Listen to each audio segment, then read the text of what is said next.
రాయలపాలెంలో హరిహర కృష్ణరాయల వారిచే విజయనగర సామ్రాజ్యాన్ని స్థాపించబడి 500 సంవత్సరాలు పరిపాలించినటువంటి రాయలవారి వంశం కాబట్టి అలాంటి రాయలవారి వంశములో ఉన్నతమైనటువంటి పేరు ప్రఖ్యాతులు గతించినటువంటి వ్యక్తి 20 సంవత్సరాలలోనే ప్రపంచ చరిత్రను తిరగరాసినటువంటి వ్యక్తి శ్రీకృష్ణదేవరాయలు.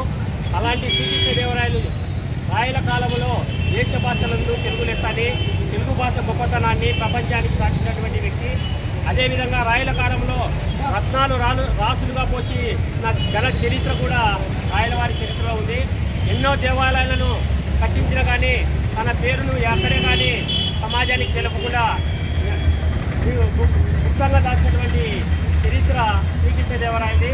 కాబట్టి అలాంటి మహనీయుల అడుగుజాడల్లో నేటి సమాజం నడిపి వారి యొక్క కీర్తి ప్రతిష్టలు ఎలా గడిచారో ఈ యొక్క సామాజిక వర్గం కానీ నేటి పాలకులు కానీ ఆ విధంగా వారి యొక్క పరిపాలనలో ఏ విధంగా పరిపాలించారో అలాంటి రాయల పరిపాలన తిరిగి రావాలని మేము ఆకాంక్షిస్తున్నాం. జై శ్రీరామ్. జై శ్రీకృష్ణదేవరాయలు. జై జై శ్రీకృష్ణదేవరాయలు.